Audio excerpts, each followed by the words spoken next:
안녕하세요. 절대갑집의 명품 PD 한PD입니다. 자, 여러분 지금 분양가가 올라가고 있죠. 자, 그래서 천장 뚫린 분양가, 지방도 평당 2천만 원, 2천만 원이 넘죠. 그죠? 평당 2천만 원이라는 거죠. 평균이. 전국의 민간 아파트 분양 가격이 천정부지로 치솟고 있다. 자, 거의 제가 아시는 분들도, 지방 광역시에 사시는 분들도 싸게 나오면 한 6억, 그죠? 조금 떨어지는 지역이죠. 아주 고급지에서는 한 9억, 10억, 그렇게 나오더라고요. 예를 들어, 광주에 중앙공원이 있는데, 한 9억이 넘었죠. 저기도 9억 넘을 거 아니에요. 저기, 부산의 해운대도 거의 9억이 넘죠. 거의 10억 가까이 나오고 그러잖아요. 자, 그리고 B급지는 한 7억, 그죠? 7억 정도. 그보다 좀 떨어지는 데는 한 6억, 그죠? 다 그래서 거의 포기하더라고요. 6억에 분양받을 지역의 인근의 아파트, 그죠? 한 30년 된 아파트가 한 3억이 안 돼요. 한 2억 5천, 2억 7천, 그죠? 2억 7천인데 그걸 6억에 그걸 팔고 받을 사람이 없죠, 그죠? 2억 7천짜리 아파트에 사시는 분들은 그 아파트에 그냥 옛날부터 살았던 분들이야. 그러니까 나이가 한 60대시고, 그런 분들이 빚을 3억 지고 집을 사겠어요? 안 살죠. 그리고 그 아파트에 전세 사는 분들은 젊은 분들이야. 그 젊은 분들이 수입이 좋으면 거기를 살 수 있겠지만, 그런 분들은 또 거기를 안 사고 다른 데 사겠죠. 그죠? 그래서 지방의 아파트가 지금 분양이 안 되는 거예요. 결국 지방의 아파트는 제가 생각하기에는 서울 수도권은 좀 다른 문제고, 이 분양이 잘 되려면 두 가지 요건을 갖춰야 돼요. 첫째는 뭐냐면, 양도세, 취득세 다 풀어줘야 돼. 취득세, 중과세. 지방 아파트 사는데 취득세 중과세를 내라고 그러면 어떤 호구가 그걸 집을 사겠냐고. 투자로 들어간다는데, 특히. 그죠? 7억짜리 집을 사는데, 취득세를 7천만 원 내라는 거야. 그럼 누가 사겠냐고. 지금 지방 아파트의 근본적인 문제는 그거예요. 자, 근데 그걸 왜 만들어 놨겠어요? 투기 때문에 만들어 놨죠. 또 극심한 투기가 이루어져가지고 지방의 아파트를 다 가격 올려놓은 게 투기꾼들이잖아요. 근데 그 가격들이 지금 어떻게 됐냐고. 다 무너졌죠. 그죠? 무너져서 거의 고점 가격에서 거의 한 7, 80% 빠진 데도 있고, 그 다음에 A급지는 별로 빠진 게 없어요. A급지는. 근데 거래가 안 되잖아. A급지는. 그죠? 자, 그런 문제가 있다. 조금 복잡한 얘기가 있는데 그 얘기는 좀 여기서 풀려면 좀 복잡해요. 자, 일단 내용을 계속 들어가시죠. 주택도시보증공사에 따르면 지난달 말 기준 전국 민간 아파트 평균 분양가가 평당이에요. 평당 1,858만 원. 평균이에요. 평균. 자, 이게 전년 동월 대비 17.24% 올랐어요. 여러분, 우리 급여 상승률은 3%에서 5%야. 그죠? 물가 상승률도 전체적으로 보면 5%야. 근데 집값의 분양가의 상승률은 17%야. 이러니까 사람들이 불만이 있을 수밖에 없는 거지. 그죠? 예전에 문재인 좌파 정권에서 집값을 올려가지고 정권을 뺏긴 거잖아요. 그죠? 그래서 윤석열 정부한테 넘겨준 거죠. 그 집값 폭등에 대한 심판을 받은 거예요. 그때 옛날에 사실은 그렇잖아요. 그때 그랬잖아요. 선거 분위기가 그 집값 폭등, 세금 폭탄 그런 거잖아요. 자, 그런데 지금 어때요? 낮은 게 있어요? 없잖아요. 그죠? 낮은 게 없다니까. 물가는 폭등했고, 그죠? 우리 먹는 물값들, 식자재들 폭등했고, 그 다음에 이 아파트 분양가는 매년 17.2% 올라, 그죠? 매년 그렇게 됐다니까요, 지금. 여러분들 그러면 과거보다 낮은 게 뭐가 있냐고. 자, 그러니까 국민들이 국회의원 선거에서 심판하는 거예요. 그 국민들이 잘하는 거야. 정치를 못하면 다시 심판해야 되는 거예요. 좌도 우도. 그죠? 그래야 정신을 차린다. 이거 이렇게 되니까 사람들이 분양을 받을 수가 없잖아요. 자, 보세요. 그런데다가 지금은 서울 수도권으로 쏠림 현상이 뚜렷하잖아. 지방 아파트 살 수도 없고, 그죠? 투자할 수도 없고, 이 갭도 커져가지고 갭 투자도 안 돼, 취득세도 중과돼. 그러니까 다 어디로 가겠어요? 서울 수도권으로 가는 거야. 서울 수도권으로 똘똘한 한 채로 가는 거야. 그러니까 똘똘한 한 채가 떨어지질 않고 있는 거예요. 경우에 따라 신고가도 나오고. 자, 그런 현상이 있기 때문에 어떤 조치가 좀 필요할 것 같아요. 그죠? 안 그러다가는 지방 아파트 다 붕괴되고 지방 건설사들 다 붕괴되고 그럴 가능성이 많아요. 그죠?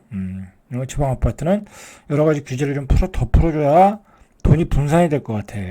자, 서울 아파트의 분양 가격은 23.9%, 24%가 올랐어요. 지방은 17.2%가 오르는데 서울의 아파트 가격은 분양가가 24%가 올랐어. 여러분, 분양가가 24% 오르면 이 구축도 올라가게 돼 있어요. 이 지방은 그렇지는 않거든요. 지방은 수요가 없으니까. 그죠? 30년 된 아파트 사겠다고 하는 사람이 별로 없거든요. 별로 없다고. 그냥 그 지역에 사시는 분들이 자기 아파트 팔고 다른 지역으로 가면서 거래되는 거 외에는 별로 없을 거라고. 그런데 서울은 안 그렇거든요. 아파트 그 자체가 모자르다 보니까 지방에서 올라오시는 분들, 새로운 수요들이 새로 분양받으려니까 24%가 올랐네. 안 받는다고. 그러다 보니까 구축으로 가면 구축의 아파트 가격이 올라가겠죠. 근데 사람들이 또 신규 분양도 안 받아. 그럼 어떻게 되겠어요? 전세 살 거 아니야. 그럼 전세 가격이 오르잖아요. 그죠? 서울의 전세 가격이 오르잖아. 전세 가격이 오르면 구축의 가격도 오르겠죠. 그죠? 그러니까 지금은 지방 같은 데 가면 안 돼. 굳이 아파트를 사겠다, 투자하겠다고 하면 서울 수도권에 집중을 해야 되는 이유가 여기에 있는 거예요. 그죠? 이런 얘기를 누가 해주냐고. 그죠? 자, 그래서, 얼마냐 보니까 24% 오르니까 3,794만 원으로 4천만 원 돌파를 목전에 뒀다.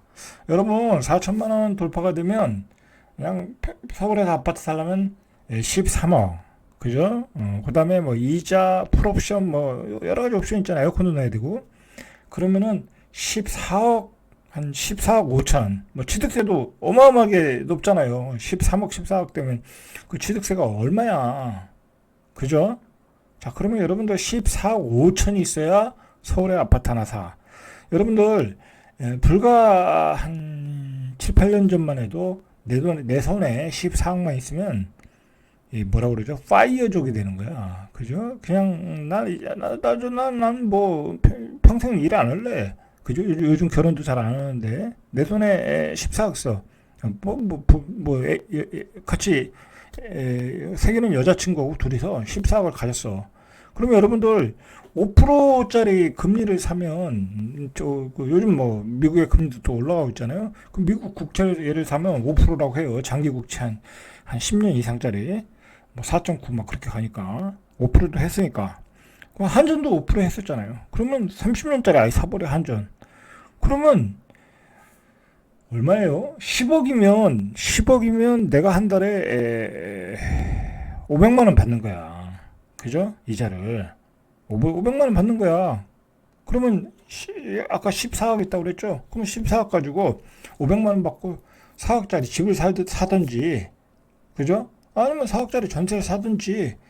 그리고 둘이 평생 뭐 다른 일 하고 싶은 일을 안 하고 살라는 이야기는 아니에요. 일은 해야죠. 그러나 자기가 하고 싶은 일을 하면서 평생 생활비 걱정 안 하고 살 수 있는 돈이 14억이야. 그죠? 근데 그게 평균 아파트 가격이 된 거야.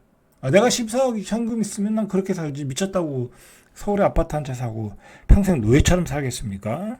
그죠? 그거 오르면 얼마나 오른다고. 그거 올라봤자 예를 들어 뭐 18억이 됐어. 그거 오르는 것보다는 내가 하고 싶은 일을 하는 게 낫지 않겠습니까? 그죠? 거기서 더 돈을 벌지도 모르는데. 그죠? 자, 그런 상황이 됐다. 그러니까 터무니없는 가격이 돼버렸다는 얘기예요. 제 이야기는 14억이 손에 있는 사람도 좋겠지만 그 14억을 이런 가격이 됐다라는 건 터무니없는 가격으로 가고 있다라는 거예요. 터무니없는 가격. 그죠? 매년 20%씩 오르면 어떻게 되겠냐고. 여러분들 예를 들어 내년에도 또 올라. 도대체 나는 뒤에서 이야기겠지만 오르는 이유를 잘 모르겠어요. 오르는 이유를. 왜 수요는 줄어들고 뭐 인구도 줄어들고 그러는데 왜 원자재 가격이 그렇게 오르냐고. 그죠? 저는 이것도 이 기득권, 뭐 건설사들이죠. 이 회사들의 어떤 마케팅, 상술, 뭐 여러 가지 농간이 있는 것 같아. 그죠? 그렇지 않고서는 이게 이렇게 오를 수가 없잖아. 아, 그리고 요즘 불과 3, 4년 전만큼 아파트를 쳐요? 짓지도 않잖아. 아, 그럼 짓지도 않으면, 건자재 수요가 줄어들었잖아. 그죠? 아니, 뭐, 아파트 짓는 것만 줄어들었어요. 그죠? 건물 짓는 거, 뭐, 토목, 다 줄어들었잖아. 뭐, 국가 예산도 없는데. 왜 근데 건자재 가격이 왜 오르냐고. 그죠? 그거 다 농간이라는 거지, 농간. 그래서 고분양가라는 것을 계속해서 부채질해가지고, 야, 분양가 오르니까 빨리빨리 분양받아라. 라는 게 요즘 건설사들의 마케팅 아니겠습니까? 예, 거기다가 발코니 확장비 비싸게 때려가지고 뭐 더 얹히고 요즘은 또 이게 문제가 뭐냐면 제가 보니까 그 분양가를 굉장히 고분양가에 책정하잖아요. 그죠? 고분양가에 딱 받으면 그 입지의 그 가격이 아닌 거야. 제가 요즘 계속해서 그 검증하잖아요. 그 지역의 분양가가 나오면 그 지역의 평균 분양가를 따져보고 그 다음에 그 인근의 아파트 가격을 따져보면 수요가 안 나오잖아. 그죠? 수요가 안 나온다니까. 그런데 터무니없는 가격을 때려버려. 그 왜 그러겠어요? 공사 기간 동안에 또 뭐 원자재 가격이 폭등할 줄 모른다. 왜냐면 분양받은 아파트에서 건축비를 올리지 못하고, 분양가라고 하죠. 분양가를 올리지 못하거든. 그 일반, 재개발 조합 아파트처럼 분양가를 올리지 못한다고. 거기는 자재비가 오르면 건축비를 올려야 된다라는 어떤 조항이 있지만, 우리가 아파트 청약할 때, 원자재 가격이 오르니까, 앞으로 분양가를 올릴 수 있습니다. 그런 조항이 없을 거예요. 그리고 그런 조항이 있으면 좀 엄청 올렸겠지. 그럼 누가 분양을 받냐고. 그죠? 안 받지. 예? 그렇게 되면 분양 자체가 안 돼. 그럼 후분양해야지. 그죠? 그런 거 보면 어떻게 보면 이제는 후분양 시대로 가야 되는 것 같아. 아니 뭐 그러다 보니까 미리 이 원자재 값 상승분을 미리 다 분양가에 반영을 하더라고. 그죠? 예를 들어 뭐 5억 정도에 분양을 해도 되는 것을 한 7억 정도에 미리 해버리는 거야. 미리 반영을 해버린다니까 얘들이. 그래서 원자재 가격이 별로 안 오르면 떼돈을 버는 거야, 건설사는. 요즘 그런 분위기예요. 특히 주상복합 같은 경우에는 초고층으로 짓다 보니까 공사 기간이 길잖아요. 그죠? 한 4년 정도 걸리는 데도 있거든요. 굉장히 길다고. 그러면 4년 동안에 원자재 가격이 오를 거 생각하고 그냥 분양가를 미리 고분양가를 때려버리는 거예요. 이런 거 여러분들 그 주상복합은 분양하는데 별로 입지도 안 좋은 데는 절대로 분양받으시면 안 돼. 그죠? 뭐 절대로라는 좀 그렇고 아주 좋은 데는 받아야지만 받아봤자 별 볼 일 없어요. 고분양가. 차라리 입주할 때 미분양 난 거, 그죠? 마피에 사든지 뭐 그게 나은 것 같아. 그죠? 얘들이 미리미리 이 분양가에 반영을 하니까. 자, 지난달 5대 광역시 및 세종시의 민간 아파트 평당 분양 가격 2,082만 원. 서울이 한 3,700이죠. 1년 전보다 이건 더 올랐네. 5대 광역시. 이 5대 광역시가 문제라니까. 25.96% 상승했다.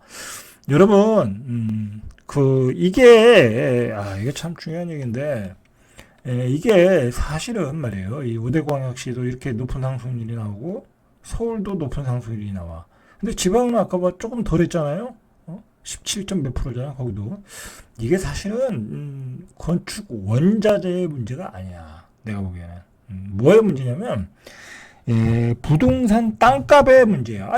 아파트의 원가의 반은 땅이에요. 땅이야. 그 땅을 비싸게 사는 거야. 비싸게. 그리고 땅 가진 사람들은 싸게 안 판잖아. 이게 자본주의의 근본적인 문제죠. 그죠? 자본주의의 근본적인 문제. 이 문제는 좌도 우도 해결을 못해. 좌파가 그렇게 해결하려고 했다가 어떻게 됐어요? 집값만 폭등시켰잖아. 그죠? 뭐 일가구 다주택자 안 된다. 중과세 때린다 하다가 집값만 폭등시키고 집값이 폭등하니까 땅값이 폭등했잖아. 지방광역시도 땅값이 올라갔다니까. 뭐 이런 아파트를 짓는 땅이 어디 허름한 땅이겠어요. 다 입지가 좋은 땅이지. 도심에 있는 땅들이니까 이 땅을 가진 사람들의 땅값이 올라가면서 분양가가 상승을 했고, 결국은 이렇게 기득권들이 돈을 벌게 돼 있는 거야. 그죠? 그래서 제가 뭐라고 그랬어요. 그러면 나도 땅을 가지고 있으면 되잖아. 그죠? 나도 땅을 가지고 있으면 되는 거야. 그 땅 팔아가지고 아파트 사면 되니까. 그래서 우리 아버지 세대들이 땅을 가지고 있고, 그거를, 그런 부에 이전을 받은 아들들은, 좋은 아파트 사고, 아파트 사는데 부담이 없더라. 부가 이전이 되니까. 근데 그렇지 못한 친구들은 굉장히 어려움을 겪고 있더라. 그래서 양극화가 일어나고 있더라. 라는 얘기를 제가 해드렸잖아요.